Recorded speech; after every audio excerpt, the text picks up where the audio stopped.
Station ఎలా ఉందో చూడండి.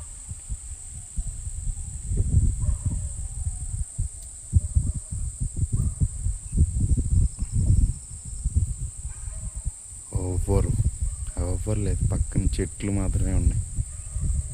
నేను ఒక్కనే ఉన్నా, ఎవ్వరు లేరు ఫ్రెండ్స్, అన్నీ ఖాళీలే. చూడండి కుక్కలు ఎలా అరుతున్నాయి.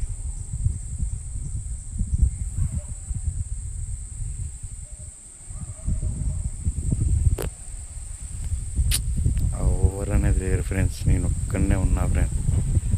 చూడండి అక్కడికి సౌండ్, చెట్లు చూడండి అలాగా చాలేస్తున్నాయి. చూసారా, మొత్తం ఖాళీ ప్లేస్ ఫ్రెండ్స్, ఎవరు అనేది లేరు. మనం ఒక్కలమే ఉన్నది ఇక్కడ ప్లేస్లో.